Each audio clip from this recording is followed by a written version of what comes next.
সুপ্রিয় শিক্ষক এবং বন্ধুবান্ধব, আসসালামু আলাইকুম। আমি আরাফাত হোসেন রাতুল। আজ আমি আপনাদের সামনে উপস্থাপন করতে যাচ্ছি অটোমেটিক নাইট লাইট প্রকল্প সম্পর্কে। এটি একটি সহজ কিন্তু গুরুত্বপূর্ণ প্রকল্প, যা রাতের অন্ধকারে স্বয়ংক্রিয়ভাবে আলো জ্বালায় এবং দিনের আলোতে বন্ধ হয়ে যায়। আমরা অনেক সময় খেয়াল করি মানুষ লাইট জ্বালানো বা বন্ধ করার কথা ভুলে যায়। এর ফলে বিদ্যুৎ অপচয় হয়। বিশেষ করে পথঘাট, বারান্দা বা বাগানের লাইটগুলো দিনের বেলাতেও জ্বলে থাকতে পারে। এই সমস্যার সমাধানে আমরা একটি অটোমেটিক নাইট লাইট বানিয়েছি, যা স্বয়ংক্রিয়ভাবে কাজ করবে।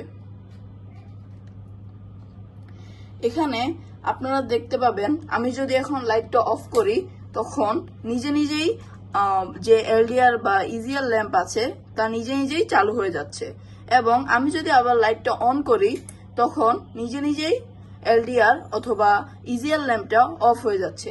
এর মাধ্যমে আমরা আমাদের বিদ্যুৎ বা ইলেকট্রিসিটি সেভ করতে পারি। এই প্রযুক্তি রাস্তার লাইট, গার্ডেন লাইট, বাড়ির সিঁড়ির লাইট, অফিস ও দোকানের সামনে ব্যবহার করা যেতে পারে। এটি বিদ্যুৎ অপচয় কমাবে এবং আমাদের জীবনকে সহজ করবে। অটোমেটিক নাইট লাইট একটি ছোট কিন্তু গুরুত্বপূর্ণ প্রকল্প, যা বিদ্যুৎ সাশ্রয় করতে এবং স্বয়ংক্রিয় ব্যবস্থা তৈরি করতে সাহায্য করে। ভবিষ্যতে আমরা এটি সোলার সিস্টেমের সাথে সংযুক্ত করতে পারি, যাতে এটি আরো পরিবেশ বান্ধব হয়। সকলকে ধন্যবাদ।